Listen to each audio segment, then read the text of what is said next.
Hey guys, in today's video we're going to be checking out a 3D printer made by a company called Wizmaker, and the model name is P1. So this is a very unique printer with a lot of interesting features, and in this video we're going to unbox it, set it up, and do some prints. Hopefully you guys enjoy the video. Let's get started.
Alright guys, so this is a pretty interesting printer indeed, and even more interesting is the name of the brand, Wizmaker, and probably goes very well with this printer as we will see. So the box is not very large, which is great. We can see a picture here of what the printer looks like, the box size in centimeters, and on the shipping label it says 12 kilograms, which is about 25 pounds or so. Alright, so let's go ahead and open up the box.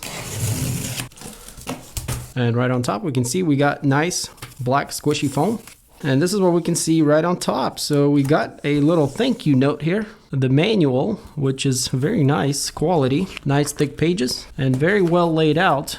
Shows you in detail everything step by step here of how to set it up and get started. All right, so right on top we can see all of our parts, and they're nestled really good in all this foam. I guess let's go ahead and start with some of these smaller parts here. So we have a spool holder, our US type power cord, the touch screen display, very nice, and this does look like a 4.3 inch size. Here we have the Hotend direct drive extruder assembly, so it's like one piece, and wow, this is a very high quality, reminds me more of like the higher end printers where there's really great attention to detail, and it's all metal, which is quite impressive. Looks like a ribbon connection there, but yeah, just a beautiful looking piece here. So this is where we're going to feed in our filament. We got an open and close button. Let's go ahead and try this. Okay, so it pops the lid open. Wow, this is really cool. And check it out guys, you can see the extruder mechanism. So this is part of the extruder with the spring here, idler roller here that pushes on the filament there on the extruder. So here we have our parts cooling fan, comes out right here. And we can see the stepper driver for the extruder, and then our heat break here, a small little heat break fan underneath there. Let's go ahead and close this back up, push it in and then close it. And here's our heat block with a silicone sock on it and our nozzle underneath. And also it looks like we have an RGB light here on the bottom. So yeah, very impressive on this direct drive Hotend assembly here. So let's go ahead and pull out the gantry here. Looks like is the next item. And again, I'm seeing only good things here. So you guys can probably see it's all pre-assembled. We do have some lettering here. Cradle. We got a ribbon cable going underneath, and the ribbon is taped here. Love this detail of the Wizmaker logo on the top. It looks very premium, kind of like a chrome finish. So we'll look at this a little more detail, but right off the bat, what I want to mention here is that we do have dual Z axes, which is awesome, but what's even more awesome is that they are tethered here on top with this belt. So if you move one, the other one moves together. That's a great design. Yeah, it syncs everything together and works much better than, not having this belt. So everything looks really thought through and made simple for the user. All right, so here we have a sample of filament in white PLA, 200 grams. Nice. I like that it's on a spool. And that looks like the first layer here. So yeah, lots of foam, nicely packed. So underneath that, we can see the base of the printer. So let's go ahead and pull it out. And first thing I'm noticing is nice design and very clean profile. I love this build plate that they got on here. It is magnetic.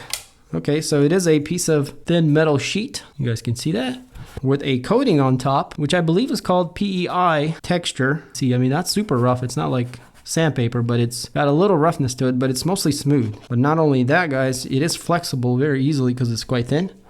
So yeah, it looks to be a very nice sheet. I'm definitely expecting great performance out of this thing. And we can see the measurements here. It's 220 by 220 and 265 tall on the build volume. So yeah, great medium format there. And also here you guys can see circles on the build plate, and those are actually heating zones. So we can see zone 1, zone 2, and zone 3. So what's great is, if you're printing something smaller in this zone, then you will just use the zone 1. And if you were printing something larger, you can use the zone 2. And then, if you're printing all the way edge to edge, you can use the zone 3 heating. And what this does is it helps conserve energy. Instead of heating up the whole bed, it'll only heat up the zone that you need, which if you only use the zone 1 here, this middle circle, you'll save 30% of energy. So that's pretty nice. The attention to detail on this thing is amazing. And you guys saw how that is magnetically attached, and it's really strong. We'll go through all the details of all of the parts on the printer in a second. Let's go ahead and get this out of the way. And that's everything for the box. We'll bring the printer back in. Let's go ahead and flip it around and see what the bottom looks like. So it does look quite interesting under here. Mostly nice and smooth with covers. So we have the power supply here. And on the other half here, we have the electronics and a tray looks like that opens up. Okay, yeah, we'll open that up in a second. So before we do anything else, let's go ahead and pop this cover off and check out what the main board looks like. And I just realized that our tools are probably in this tray here. So yeah, here we go. So we do have a tray, which is really nice, and there's some more things in here. Get some nice quality cutters and a baggie of few zip ties, some hardware bolts, and they're all labeled, which is great. An extra nozzle, 8 gig full-size SD card with a USB adapter, and tools, which comprises of a couple Allen wrenches and also open-ended wrench, or a couple of them. Okay, yeah, so you get 2 wrenches. So it looks like one's for adjusting the rollers and the other one's for the nozzle. So actually I'm gonna take off this sheet here so we don't scratch it up or get it dirty or even greasy. You don't wanna do that either. And we'll go ahead and flip this guy back around. And there are 6 little bolts here on this plate, which actually none of the Allen wrenches fit. I think they accidentally gave me 2 of the same kind. I do have plenty of Allen wrenches, but yeah, guess a little overlook there, no big deal. All right. Okay, so the fan is connected to the bottom plate, and also looks like a speaker, which I didn't notice earlier, but yeah, there is like a little speaker here. And on the underside, we can see that the cover for it is actually 3D printed. Okay, so I'm just gonna lay this to the side, and we're gonna take a closer look at the board there. If we look there, we can see that it's made by Wizmaker themselves, version 1.0.2. So the steppers are integrated and synced. We do have an ARM processor. Another interesting chip there in the corner. So yeah, and our full-size SD card here. Slots on the side. But yeah, very well organized, just a really clean design. And also we do have 4 squishy rubber feet that are really large on each corner of the printer. So I'm gonna go ahead and put the cover back on, flip it around, and we'll start the assembly. All right, so on the manual, you do have an important note here to check your voltage before you power the printer on. So that is on the back of the printer, and we'll definitely go over that here in a second. But yeah, make sure you don't forget about that. It shows you here a picture of the printer and what everything is, and then everything that's included, all the parts. Starting here on number 1, we're gonna grab the gantry, which is the upper portion, and we're gonna connect it to the base. And there's a couple screws that go on each side that tighten into the gantry, and they are the M440s. And obviously that's pretty easy to find because they do label the bags. So let's go ahead and grab them. And there are 4 of them. There's also a little locking washers on them, so make sure they're on. And they're gonna go through here. So let's go ahead and flip the printer back around. And here you kind of see where it sits down into. And on the other side, we do have a ribbon cable that we're gonna have to move here. Peel that off. So the ribbon cable is actually going to travel onto the gantry. You can kind of see, and there's a sticker behind it, which we'll have to peel here in a second and stick it. But for now, we just wanna kind of get it out of the way. So let's go ahead and grab our gantry facing to the front. And the front is where your shelf was. We're gonna just set it down right into those little grooves there on both sides. And watch out for the little plugs there in the back. We will be plugging in a second. Right now what we need to do is secure the gantry to the base. The easiest way to do this, we're just gonna lift the corner of the printer on one side, and then we're gonna grab a bolt and start it underneath. Now if you wanna make it a little easier for yourself, you can grab this spool that was included and kind of just put it underneath the printer. Hold the upper portion while trying to start the bolt. So whatever is easier for you, or even you can go off of the edge of the table and do that. So yeah, what's funny is the 2 wrenches that they included don't even fit these bolts. So yeah, I think they messed up on the wrenches for me. They're both the same and I haven't had any use for them yet. So yeah, what you want to do is you just want to snug these up, or not snug them, just run them down. And we don't want to tighten them yet. And I'll show you guys the reason why in a second. Let's go ahead and move to the other side and do the same thing here. Grab our bolts. So we just ran them down but did not tighten them, so it's still kind of loose. And the reason for that is because we want to bring the x-axis down where the distance between the 2 bottoms here is going to be relevant to our rollers on the sides here. But before we do that, it appears that we need to go ahead and deal with this ribbon cable here. And the ribbon cable actually connects up here. So be very careful with this ribbon cable. So we're trying to take this connector here and just go right up like that. And you guys can see it, then it's gonna plug right here. Now the thing that we need to do is go ahead and stick it on here with this double-sided tape. Start from the bottom, and it's gonna expose the stickiness. So try your best, obviously, to line it up the best you can. So about in the middle of the channel, and we're just gonna slowly kind of work ourselves up. Now I'm gonna go ahead and run this thing up higher because I believe, yeah, we can go ahead and stick it all the way before we even go underneath. So it's gonna run it up all the way. Then we're gonna go ahead and stick this as we go up. Okay, so mine isn't so straight. I guess I messed up. Okay, well, we can't peel it off. Look at that. All right, so I'm gonna try to line it up here a little better, right in the middle. Okay, that's better. I'm happy with that. If you can do yours straight right off the bat, that'd be better, as it will probably stick better if you don't peel it off. But yeah, all we gotta do now is just run this piece underneath. Go ahead and lower this so you guys can see a little better. Pretty simple. And then we're gonna literally just plug it in right here. So there are a couple tabs that you might wanna push on the sides, and be gentle with it. Find the spot that it goes into, and it should just click right in. Now again, be very careful. Don't force anything if it doesn't go, as everything is pretty, precise and small and could be fragile if you're too hard on it. But the reason we want to go all the way down, because we want to have a spacing before we tighten those bolts on the bottom. And now that our channels are exactly where they need to be, we can go ahead and tighten the bottom. And so this is not going to be stressed. So you want to bring this down before you tighten the bolts on the bottom. All right, so let's snug these up. Pretty good tightness. We'll do the other side. And we are done with that step. So I'm actually noticing, guys, that we do have a little issue here. The printer is not flat on the base from this corner here. So we do have some high corners, and this table I know is very straight. So we probably should have checked that before we put the gantry on, but it's no big deal, because if we look at the sides here, there's a couple bolts on this side and then a couple on the other side. And if we loosen those, we can kind of move the base a little bit. So it'll be flat. So let's go ahead and do that. Now the other side. And so what that's going to do is it's going to relieve the pressure and drop where it needs to go. Also, make sure you're not sitting on any kind of wires on the feet. But yeah, once it sits flat, then you can retighten these bolts on the side and it won't wobble at all. So yeah, not too hard to do, quite straightforward. So for step 2, we need to plug in the motors on the two sides, which if we flip to the back, we can see the two plugs here coming out from the bottom to each motor, and they simply just plug in. And they are labeled Z1 and Z2. So for the next step, we're going to be connecting the Hotend extruder assembly to the X-axis cradle, and we're going to need the M48 bolts. And then also we're going to plug it in on the side. So here we have the little bolts.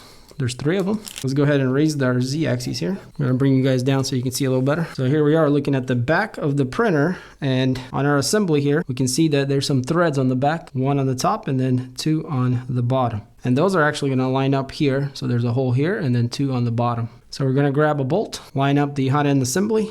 I'll start with the top one here, and you guys probably can't see at all, but yeah, it's pretty simple. It just all lines up. And actually these rollers at the other end, the bolt or whatever's back there, they kind of indent into here. But yeah, 1 bolt here and then 2 on the bottom. The last one. So you don't want to go crazy, but decent amount. They are small little bolts, so yeah, and that's it. So let's go ahead and flip it around and remove the tape. I'm going to go to the side here a bit so you guys can see a little better. Maybe it's really hard to see, but there is a port right here that we can plug this ribbon cable into, and it's literally just going to go right in there. Just like that. And it's now operational.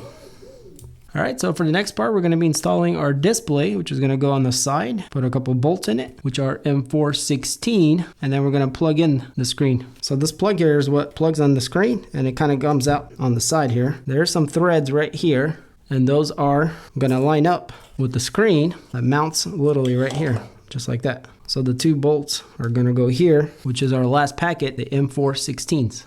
So let's go ahead and grab them. And before I tighten them on, let's go ahead and plug the screen in. Pretty simple. So this doesn't have to be very tight at all. Snug it up a bit, and that's it. And our screen is on now. And this is what it looks like. Let's go ahead and put our tray back in there. There we go. So we're starting to really make some progress here, and I think we're getting pretty close to being finished. Or are we finished? No, we're not yet, because we still need to install the spool holder on the top. And that's this piece here. And it is finished off in this nice gunmetal color. So this part's metal, but this part here, I think is plastic. Yeah, it is. And it's already installed there, so that's nice. And we do have pre-installed bolts and T-nuts on the bottom. And so the way T-nuts work is they're going to drop in the channel and then turn and lock in. So we are going to be installing this on the left side if you're looking at the printer. And so the way the spool holder is going to go is it's going to face to the front like this. And we're going to install it here somewhere on this channel. So according to the diagram, it needs to go somewhere here because the whole idea here is our filament's going to go down from here into the extruder here. And I'm going to flip this around, guys, so you can see maybe. Yeah, so the way the T-nuts work is you're going to unscrew it and then screw it back in. And the T-nut is going to turn into the channel and lock in. And then as you're tightening it, it'll compress them together. So you do have to have it all lined up in the groove so you can, turn in there. So if you're having trouble, just unscrew it and screw it back in. Being lined up, it should turn and lock in. And it's not too hard once you figure it out. But if it's your first time using T-nuts, they are a little bit different than you would think.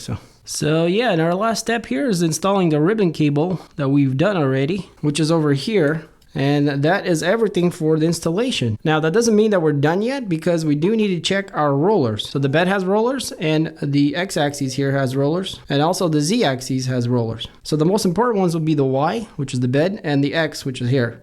The Z is somewhat important, but because it doesn't travel so much, it just slowly incrementally travels, it doesn't have to be as perfect as these two. So you definitely want to concentrate on getting these rollers right. So on this machine, it actually all feels really good. And the way I check them, and I don't know if you guys can see, but there's some rollers under there, is I stick my hand under there and I spin them. These are actually adjusted perfect, which is quite interesting. I'm guessing they adjusted them really good from the factory, so I don't need to do anything. But there's 2 rollers on each side. 2 of them are stationary and then 2 are adjustable. And so the adjustable ones, you can grab this larger open-ended wrench and actually turn them, or turn the nut, which will make the roller go farther or closer away from the channel. And so what you want to do is you want to have the roller barely touching, but not too tight, because if you have them too tight, it'll wear them out. But if it's too loose, the bed's going to wobble. So you want to have that perfect balance between too tight and not too loose. So the looser, the better is usually the best way to get them right. And also you'll have a really smooth glide on the rail when they're looser. Now, same thing for the x-axis. If we flip it around, we can see it a lot better as we have rollers here on top. So the x-axis is too tight for sure because I can barely spin them with my hand. So that means they're way too tight. So even though it still feels reasonably smooth, I can feel that it is too tight. So we have 2 stationaries up here and an adjustable down here. So I'm just going to grab my wrench and turn the eccentric nut a little bit. So the idea here is to be able to turn these in one spot. But you don't want this machine here to be too loose on the x-axis because we do have a direct drive extruder that is quite heavy. So you want this to be pretty reasonable tightness as it does carry a good amount of weight. But yeah, I did loosen up a bit and it's definitely much better now.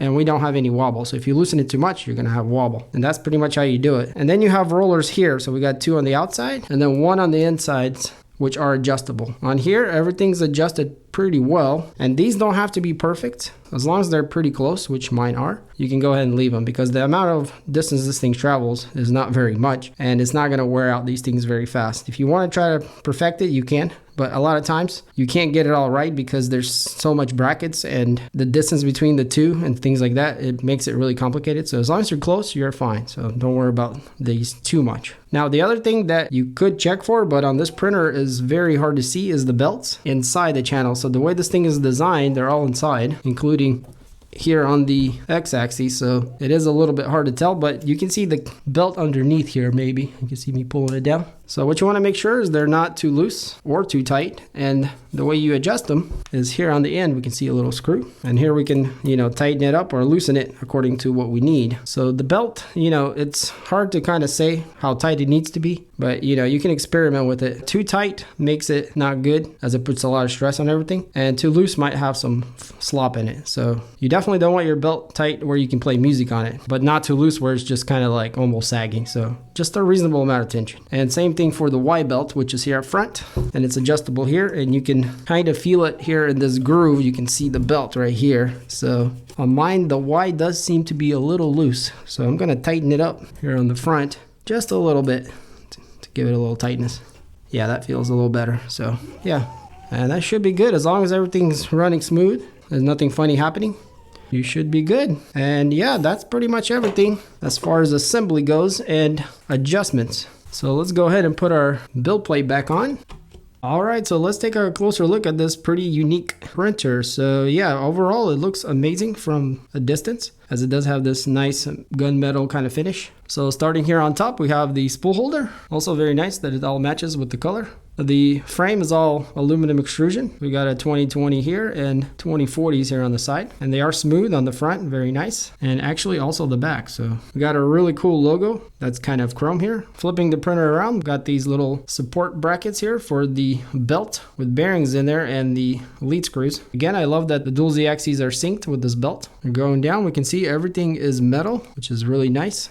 High quality. Our stepper motors, and that's the branding of them. So that's the X-axis. Going down here, we have a coupler, the Z-axis motor, and the same thing on the other side. On the X-axis channel here, we can see that it's smooth on both sides also. Very nice. And also this is the back side of where our belt adjusts on the X-axis. You can see the belt with the pulley and the adjuster there. Our bed here with the build plate. The bed itself is made out of some kind of composite material. It's not aluminum, looks like. That's interesting. I've never seen that yet. And we do have a metal frame underneath that. The reason I think it's like this is because of the multi-zone heating. The power wire on the back is strain relieved, which is nice to see. And it goes here to the back. So on the back of the Y-axis, we can see our end-stop switch here. And you can kind of see the plug here on the back of it. The printer does have a pretty low profile. And on one side here, we have the power switch, which is fused. And also, there's a little sticker here that tells us to make sure we check the voltage before we plug it in. Go ahead and peel this off. That reveals our plug. And our voltage selection is over here in the middle, and it's really dark. You guys probably can't see that. Anyways, way deep in there, you can see there's like a little red switch, and you're gonna switch that between 230 or 115 depending on where you live. So make sure you have that to the correct voltage setting, because if you don't, you could burn up the printer. So mine is set on 115, and that's exactly what I need, so I'm good to go. Again, nice, great big large rubber feet on each corner, and that should help with vibration and noise. And here we have a manufacturing label that shows us the model name, the power rating, build size, voltage, machine size, the rated current, FDM type, and the weight of 9 kilograms, which is about 18-19 pounds. Going back to the front, here we can see our ribbon cable that connects to this junction box here, and then we got another ribbon cable running here around to the extruder assembly. So I love the way how clean the cables are, and looks very nice and pleasant, as the cable management is great. On the top here, we can see this is where our filament will go. So from the spool holder down into the extruder here. And then we saw earlier how this opens up, and this is how you can check your filament, make sure it's going into the heat break and then out of the nozzle there. So yeah, very unique design. I like how it opens up and you can, maintenance it. And there's a little sticker here that kind of shows you how to lock it and unlock it. So very nice little accent of this chrome ring around the logo here on front. Just very high quality. I love this piece here. It just feels very premium. And also this venting here. Now going over here, we have some pictures of the features, which we have 3D leveling, voice controls, halo bed, which is the zone heating, and RGB LED. And then we have the model name with Wizmaker underneath. And I am pretty excited to try the voice controls. That could be pretty useful. We'll see how that works. Of course, down here we have the bed, which is 220 by 220 by 265 tall is what the printing volume is. And for most people, that's more than adequate. And unless you plan to print something a lot bigger. But yeah, we have this amazing build plate with this PEI coating. Really excited to see how well this will work. I love the flexibility of it. Popping off prints should be very easy. We do have a magnetic mat underneath and lots of bolts holding down the bed itself. So going to the front here, we can see the display. Let's go ahead and peel off this protector here. It is pretty large. I think it's 4.3 inches and it is touchscreen. So we'll see how nice that looks when we power it on. I love this little tray that you can put your tools in and extra parts. And on the front, on this side, we have the slot for the full size SD card and also a USB-C connection there to connect the printer to the computer. That's pretty much everything with the printer, guys, and really liking the overall aesthetic and the build quality, and it just looks great here sitting on the table. So for the next part, we're gonna go ahead and plug it in and power it on, preheat everything, and level the bed. All right, so I got the machine plugged in. Let's go ahead and hit the power button. See what happens. Okay, I can see the light under here. Hi, I am coming. Okay, so it did speak. It said, "Hi, I am coming." So we do have like some kind of start screen here, and it looks like welcome to setup. So yeah, it looks like it's gonna guide us through the setups, and I'm hoping you guys can see the screen. So let's press next here. Are you sure to enter the operation guide? I guess let's just go ahead and go with it and see what it does. Self-testing. Please wait. Okay, so it's doing a self-test. Okay, that was the X, the Y, and now it's coming down. So here it says XY passed, Z axis detecting. So I wonder how it does that, as I didn't see any sensors underneath. So it might have a pressure sensor on the tip of the nozzle. We'll see here in a second what it does. Okay, yeah, it is. It's using the nozzle to press against the bed. So there is a pressure sensor, and that's how it knows where the bottom is. All right, so it looks like it passed everything. So that's good to see. Let's click on next, which is finish. It will take a while to heat the nozzle before auto leveling. Okay, so it's heating up the nozzle. It's interesting why it's doing that. I would think that, it wouldn't want to heat the nozzle as it probes the bed, but we gotta let it do its thing. So it's heating up to 210. Once it does that, it's going to go through the bed leveling. So one thing I'm noticing right away is that this is definitely beginner friendly. And as you guys saw, the assembly wasn't hard at all. So that's nice to see. And by the way, I did forget to mention earlier that we don't have any kind of bed adjustments on the bottom. So it's all preset and pre-done. So it's gonna automatically measure it and adjust to that, which makes it even more simple. There we go. So it looks like it's ready to go. So here we have number 1. Okay, so it looks like it double probes. So it's gonna go through all of these numbers here as it sets its measurements for the bed leveling.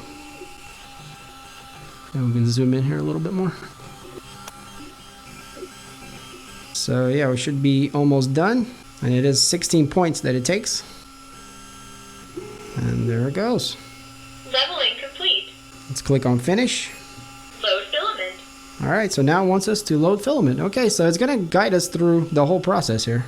And I'm just gonna use my own filament, which is red, instead of opening that new one. So let's grab our little snippers here, and what you wanna do is cut the filament on an angle. That way it goes in a lot easier. So we're gonna put it up here on the spool holder, and then bring our filament down to the extruder. Filament loaded. Okay, it looks like... Check whether the filament has been extruded out of the nozzle. Okay, so it looks like it detected it, and it's gonna kind of like wiggle it in there, make sure it grabs it, and okay, so I can feel that it's pulling it in. So as it's pulling it in, it should start coming out at the other end there. And so once it starts coming out, I guess we can click finish, and that should stop it. Zoom you guys in a little bit more. All right, there it goes. So it's purging. I'm gonna go ahead and click finish, and that does stop it. Insert SD card. Grab it here, and it does go right here on this side, and yeah, it does go upside down, looks like. Yep. So it should click in. There we go. Okay, next step. All right, so it actually sensed that. So let's click next. It's ready to print. All right, so now it's asking us if we want to print the file. So I guess we'll go ahead and do that. But before we do, I'm gonna grab this little purge booger here that we made. So let's go ahead and try this out and see what it does. Start printing. All right, so it's gonna print something, and it's called First Dog right here. So yeah, I mean, this is pretty cool how it kind of guides you through the whole process. And so far, this has been very simple. And just by looking at the screen, I can tell you that it's very high resolution. Maybe the best I've seen, but yeah, definitely very nice. And we're gonna look at it a little closer here once the prints get started. So it's preheating the bed. It's at 57, 58, and the zone is full. I'm not sure if it's doing all the zones or not. It is warm. So let's see how it does. So it's probing the middle. Let me zoom you guys in a little more. Home complete. And there it goes. And it appears to be good on the offset, what I can tell. And it started printing. Wow, look at that. So yeah, with basically 0 to no effort, it's printing, and it's perfectly off the bed, or the gap between the bed and the nozzle is perfect. Very impressive. And I think this is what makes this printer great, is because it's just, able to work without you worrying about anything. And that's really good to see here, guys. So yeah, it looks like everything is good to go. Let's go ahead and look at the screen here a little closer. So yeah, I am impressed with the screen quality. And I don't know if you guys can see on camera or not, but it's very clean, and you can't even see the pixels, or at least from a distance you can't. Here we have the status, which is printing, the file name, and then we have this pretty large circle here with the percentage that it's done, which is 3%. We also have this little red line that goes across until it finishes. And then the amount of time that passed since we started, looks like 10 minutes already. Wow. So here we have the speed, the nozzle temperature, and the bed temperature. LED light, the zone. Okay, so I can see that the zone turned from full to the 1 dot, so it's just now heating the very center of it. So it's, saving power since it doesn't need the whole thing. And then we have the voice controls, which I'm guessing are on or not. Okay, they are on. So we can actually control I am coming. the printer with your voice, and we'll get into that a little bit later. Then we have pause, stop, and tune. So let's go ahead and click tune. So here we can adjust the print speed, the nozzle temperature, the bed temperature, the fan, and the Z-axis offset. Wow, that's really nice to see. So if you do need to go up or down, you can do it right here. Very cool. Then we have Wiz features. What is this? Okay, so we can turn on the LED light, the halo bed, and the voice commands. All right, so they're all on right now. So yeah, pretty simple and enough controls here for everything you would need. And I definitely like that they have the Z-axis offset here. All right, very cool. So we will look at the main menu once this print is done. Let's see how this goes. So far, everything's looking pretty good. And it's not a very long print. As you guys can see, it's 18% done, so not too long to go. So it's a tiny print as our first test print. So I'm gonna bring my mic in so you guys can hear the printer.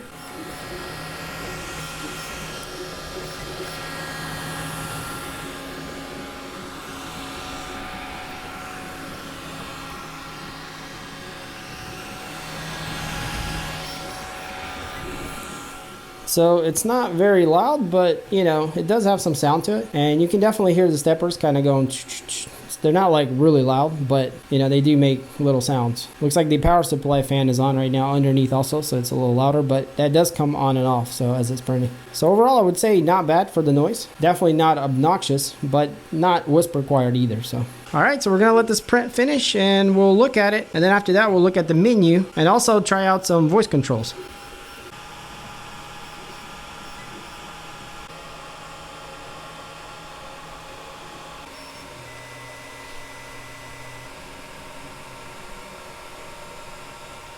Let's go ahead and take a closer look at the screen here. So yeah, it took 27 minutes to complete. And we're gonna click finish, and this is what our main menu looks like. So on the top, we have the print button. If we click that, we can see what's on our SD card. Then we have control button here, and we can move the printer around. So very nice, sophisticated design here. Auto home, auto leveling, and disable steppers. Temperature controls, nozzle, bed, fan, and then cool down and preheat. So we got PLA and ABS. But what I'm more excited about is trying out the voice controls for the preheating. That should be very useful. So here we have settings, information about the printer, the guide. Are you sure to enter the operation guide? So this is the same thing we did in the beginning. Display mode. Okay, so we got advanced and simple. Wow, let's try advanced here. I wonder what that's going to change. Store settings. I guess that's going to save them. Read settings, reset settings, and advanced settings. Motion settings, preheat settings. Okay, so this is where you can set your preheating parameters. Auto PID and bed settings. So I'm not going to touch none of that just in case, because everything's working perfect right now. But yeah, lots of options here. So over here we have Wiz features. If we click on that, we can turn on and off the RGB light, and then the bed, the halo part, and then the voice control, you can turn that on and off also. So down here we have hot buttons. We got the print button. If we click that, it goes straight to the print, and then our settings there, or control, and then our temperature, our settings, and then our Wiz features here. So yeah, depending on what menu you're on, you see different things, and it's all pretty intuitive and actually quite easy to understand. And most of all, I really appreciate the resolution on the screen. It's very nice. All right, so let's take a closer look at our little print here that printed. It's actually quite tiny. So I accidentally preheated the bed as we were looking at all this features here, so it's still kind of hot. But in any case, I guess, can we grab it? Yeah, the plate is quite hot, but normally this would cool off a bit. And yeah, it should pop right off, which I can hear it popping already. And yeah, it just comes right off. Really cool. Yeah, I definitely love this build plate. It's really awesome. So this thing is really tiny, and you guys can probably tell by my fingers how tiny this print is. I have to say, guys, I am very impressed of how the layers went down. Look how nice that is. I mean, this is an ultra tiny print, and even the tail is so tiny, but it's still printed out almost perfect. There's a tiny bit of stringing. Very impressive. Not only was this successful, it looks amazingly well. So yeah, I got really high hopes for this printer. I think it's going to do really good with all of our prints coming up next. So there appears only to be one file, which is this dog that was included with the printer. So we're definitely going to have to slice our own, which is probably a good time to go to the slicer and figure that out. But before we do that, I want to try something for fun, and that would be to try to use some of these voice commands. So in the manual, it tells you all of the ways you can control this printer by just talking to it. So the way you activate it, or you start it, is you say, "Hello, Wizmaker." And once you do that, it should acknowledge you. So let's go ahead and try it. "Hello, Wizmaker." Hi, I am coming. Okay, so she acknowledged us. Okay, cancel. So let's try preheat PLA. Preheat PLA. And there it goes. It's preheating PLA. So I definitely like that feature. Light off. Okay, so I said light off, I guess. Light off. Light on. Light on.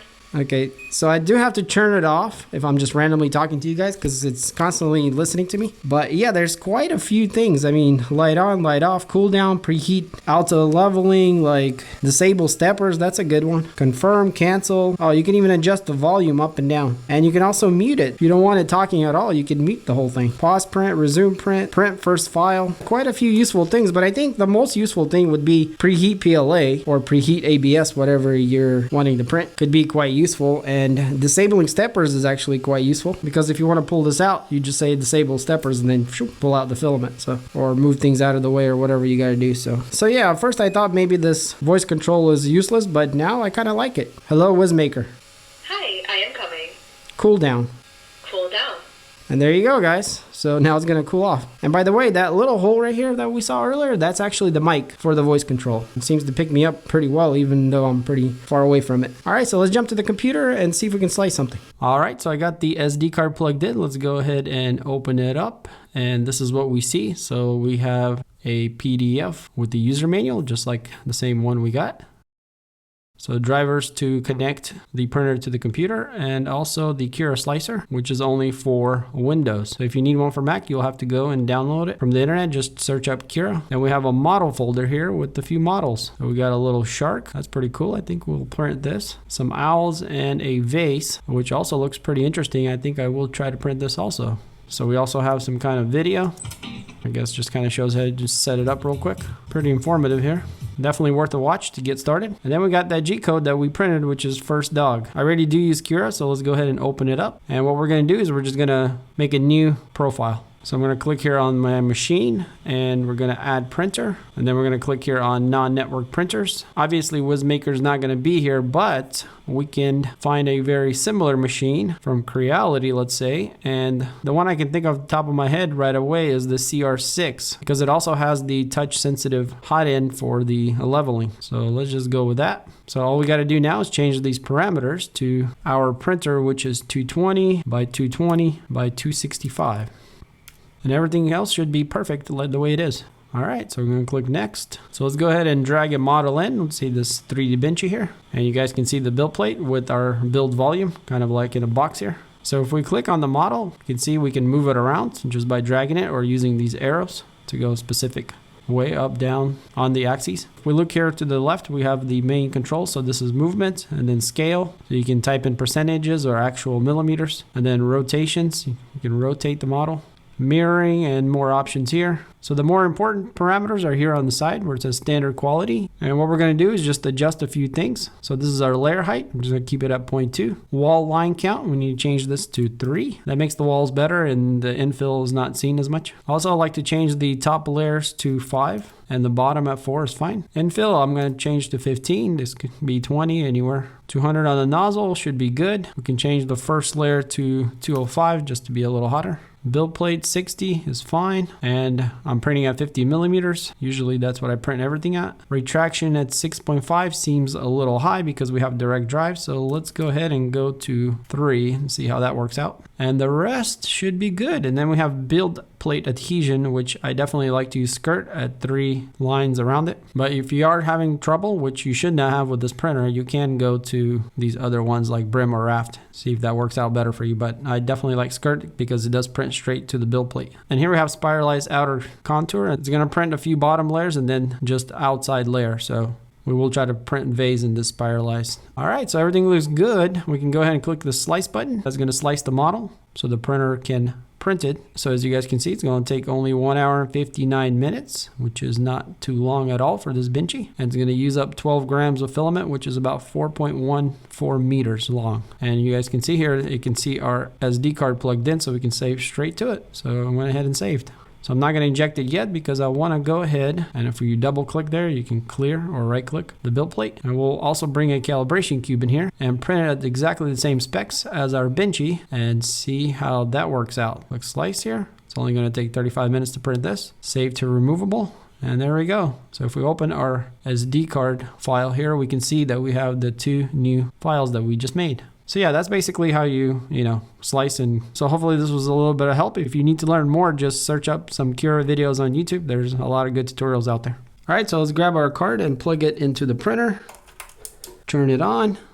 So we need to pull out our old filament. It looks like it did crack there. Interesting. So let's go ahead and use the voice controls to do everything. Hello, Wizmaker. Hi, I am coming. Preheat PLA. Preheat PLA. So you can tell it things like out of home and out of level, which could be quite useful. And also disable stepper is quite nice, because if we disable the steppers, we can just pull the filament out once it preheats. Disable stepper. Disable stepper. And there we go. So I just pull it right out. Simple as that. Yeah, this filament's really old. It just cracked. Wow. I think this PLA filament that I have is about 3 or 4 years old, so yeah. But for the benchy and the cube, we're going to be using this filament that I've been using for a while also, but it is a silky black, which you can see really good how the layers go down. Wake me up when you need me. Okay, so it looks like the assistant recognition does go to sleep after about 30 seconds. It just tells you to wake her up when you need it. So yeah, this should be pretty simple. We're just going to stick it in there. Wait, does it do load filament? Yeah, it doesn't voice control the filament. That kind of sucks. I guess we can just manually push it in there. Now we could just open this and then it'll go really easy. So yeah, that's probably the best thing to do, because now it just flows. And you guys probably can see there how it travels through here into the heat break. So yeah, it's now coming out the other end. Wow, okay. Well, that's cool. Close it back up. I really like this lid. You would think it'd be kind of gimmicky, but actually it works out really good. Yeah, I think we're gonna need to purge a little more, so I'm gonna go ahead and push it through. Yeah, this is probably easier than going in the menu and doing it for here, which you can if you go to control, I guess move. And then the extruder here, it says load and unload on the bottom. So they do have a dedicated load and unload, which is actually works pretty good too. So yeah, I guess you could go in here and quickly push load instead of opening the lid. So yeah, either way. And there it goes. You can see maybe or not, but the level is perfect. Very impressive. And again, you can tune it here if you do need to go up and down on the offset. That could be quite helpful for sure. And the overall impression is just very simple to use and quite exciting actually, because you know, you don't have to think about the leveling and is it good or not so good off the build plate. You just concentrate on your prints and printing instead of, you know, worrying about, which is a great thing to have for any printer, especially if you're a newcomer. This is an amazing way to start for sure. But yeah, we're just gonna let this cube print out, and it will also print the benchy, and then we'll take a closer look and see how they turn out.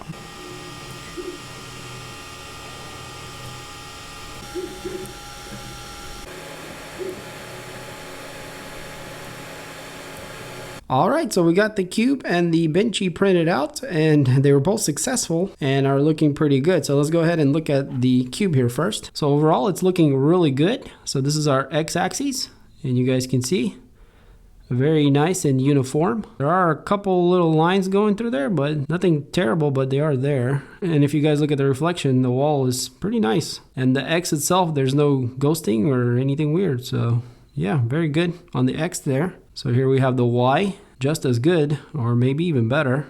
No ghosting again. So yeah, very good. And the walls look great. And here we have a plain X wall and the plain Y. Looks like there was a little bit under extrusion here, but overall looks excellent. And then here we have the top, also very nice. And the bottom, you guys can see the kind of pattern that the bed leaves. But it does leave this kind of like a rough surface looking thing, but it's not too bad. Honestly, I kind of like it. But it does stand out if you have, you know, silk filament like this here. So but yeah, overall pretty nice cube. Nothing weird here, and looks great. So the benchy is still stuck to the bed. Let's see how easy. Oh wow, it just came right off. So I guess it popped off itself. Yeah, it's once it cools off, it just pops off. So yeah, I absolutely love this bed or this build platform. Not only it's thin and flexible, so if you have something large, you'll be able to pry it off easy. But as you guys saw there, the benchy just came off, but it's stuck on great when it was printing. And these things love to lift up if they're not stuck on good. So yeah. All right, so let's look at the benchy. The benchy does look pretty good, but we do have a few things here. Well, let's start with the bottom here. So yeah, nice textured bottom there. Everything looks okay. So the walls do look pretty good overall. There are those little diagonal lines there. And also there's a pretty pronounced line all the way around. Well, mostly on that one side there. So it's kind of like almost like a step. So not sure what's going on there. Uniformity is great. There is almost no ghosting or vibrations. Slight, but definitely minimum compared to most printers. So yeah, it's controlling the ghosting very well. And overall looks pretty good. So we did have some stringing with the 3mm, so we might need to bump that up to about 3.5 retraction. Looking at the walls here, they actually turned out nice. The box in the back here looks good. Overhangs look great everywhere. I would actually say better than usual for sure. So it looks like great cooling on the overhangs. A little bit of under extrusion here and there I can see, but yeah, other than that, nothing too bad, and chimney looks nice too. So yeah, overall pretty solid benchy. You know, about average or above average result here for the benchy. Actually, I would say probably above average. Most of them don't turn out this nice. So this is a very revealing kind of filament, and you can see pretty much any defect in every layer. So if one thing I can really point across is that how easy it is to use and how convenient and simple everything is. So I'm going to go ahead and print a few more models, and also I'll print some TPU since we do have a direct drive, and we'll see how that goes.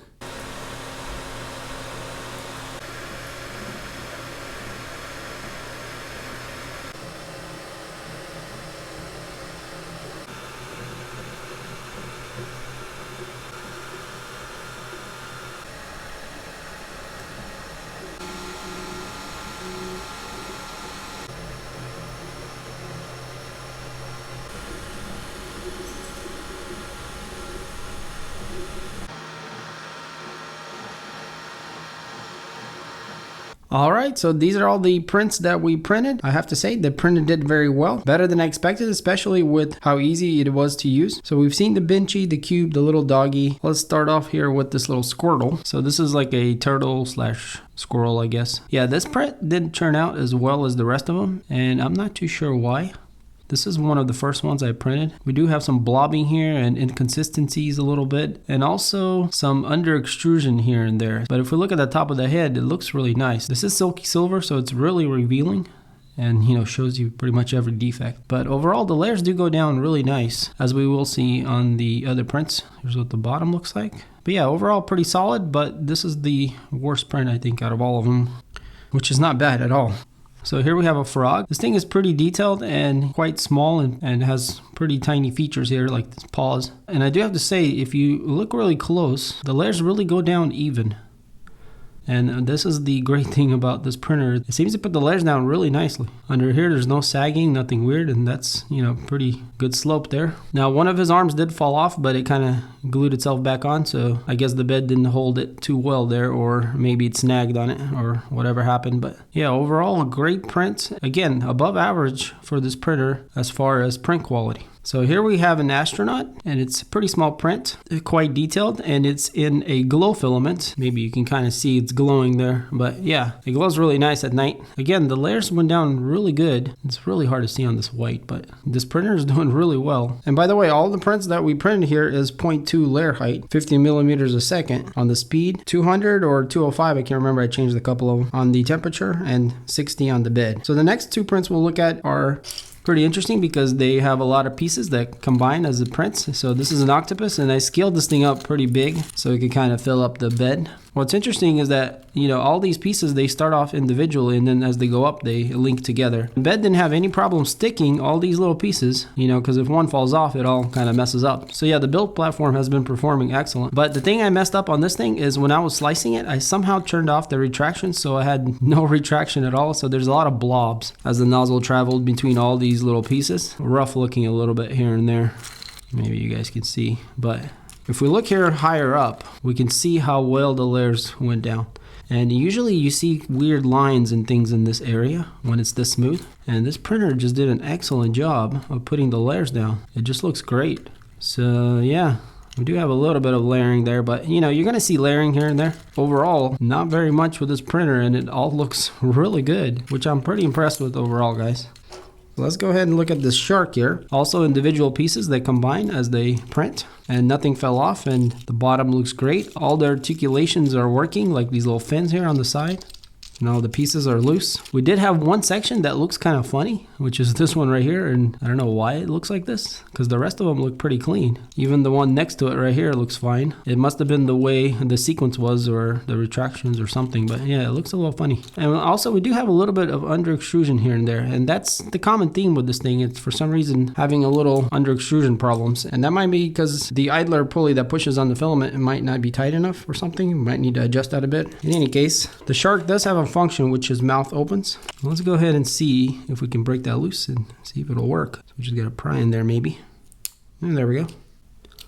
Okay, so the hard part about this print is that a lot of times the teeth are printed crooked or fused together, but this printer did a great job here with keeping it all together, and it looks good. And the shark does look quite aggressive with this mouth open.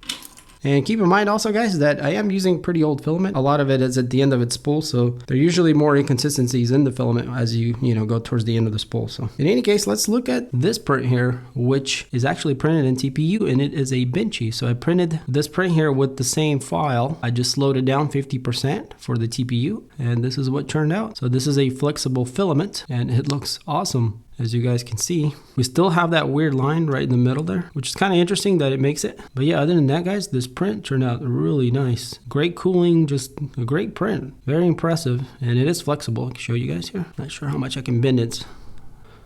There we go. But very cool. So yeah, you can definitely print TPU, which is awesome because we do have a direct drive extruder. Now for the last print, we have this vase, which is printed in spiralized mode. And what that means is that there's a few layers on the bottom, and then there's just one layer all the way around. So it's really thin, and I haven't released it from the bed. Let's see how easy it comes off. Okay, so it just broke loose easily. So yeah, that's what I noticed with this build platform, is that when it's hot, it does stick really well. It cools off, it just pops right off, which is quite interesting because it kind of acts like the glass beds with the perforated ultra base style coating. So whatever they're using here with the PEI coating, it's really good. All right, so let's take a closer look at this vase. So this was a rainbow filament, which kind of changes colors, you guys can see. So the bottom is excellent looking. Usually you never get bottoms this nice. It's just got a really nice monotone kind of texture to it. Really love the way this looks on larger prints. And as we go to the sides here, this is just one layer going all the way around, and we do have these ridges. So everything looks really, really good. Very uniform and just accurate. And it's all the way to the top. So some of the color changing things, that's just filament trying to change color. That's not actual layering. So yeah, the layers are down very nicely. You can maybe see that. So, and here on the top, you guys can see just one layer basically. So if we bend it, it does have some rigidity because of the pattern, and actually we can, if we twist it, we can kind of flex it. This vase is probably usable, and yeah, it should hold water. It did seem to seal really good, and even though it's just for demonstrating the spiralized mode, it's actually a usable vase, looks like, which is pretty cool to have. So yeah, guys, as you can see, I really like this printer. I think it really offers everything you would want in a 3D printer, especially if you're getting started. And if you've been printing for a while, this printer does, bring some pretty unique and interesting features. And not just that, what I love about this printer is it just works. And that's right out of the box. We didn't have too much assembly to do, which was quite straightforward and simple. The guide guided us through the steps to get going. And then after that, you just enjoy printing. As long as you know how to slice, you can easily and quickly start printing. So I do love the dual Z axes, seem to work really good, especially that they're synced on the top with that belt. All of the frame and build parts here are really high quality and have a lot of flat surfaces, which is really nice and premium feeling. This gunmetal gray on the whole printer looks great. The direct drive extruder assembly here is really high-end feeling and works, and it does have a filament detector in there, so if your filament does break, it will know that. Also, the RGB light under here is pretty cool too. I love the ribbon cable design, minimalistic look, and great cable management. Absolutely love the PEI build sheet. That's really thin and flexible and magnetic. Great build volume of 220 by 220 by 265. And also, not to mention that the bed has the heating zones, which help on saving cost with the power. But not only that, it is smart enough to know when to turn them on and off depending on the size of the model. So if it stretches out past the zones, it'll heat those zones. We got a pretty cool little tool tray here, which is useful to put spare parts and just tools. Full SD card slot is awesome. And then we got this really nice touchscreen display, which is really high resolution, pleasant to look at. And the menus are laid out really nice and very intuitive. And also on top of that, we have voice controls, which, some might like, some might not. Overall, I find them pretty useful, especially for preheating the machine when first starting. But obviously you can just click really quick and preheat right from here. So yeah, either way, you have voice controls. So yeah, pretty awesome printer. I think great for anyone that's getting started. This would be very simple to set up and get going. Also, if you want want to gift a printer to somebody, this would be an excellent choice here. So I definitely give this thing a thumbs up. And if you are interested in it, I'm going to have some links in the description. Check it out. And if you did enjoy this video, then hit that like button. And if you are interested in more 3D printing videos, check out the 3D printing playlist. And if you do enjoy videos like this and you want to see more, stay tuned. And as always, thanks for watching, and I'll catch you in the next one. Peace.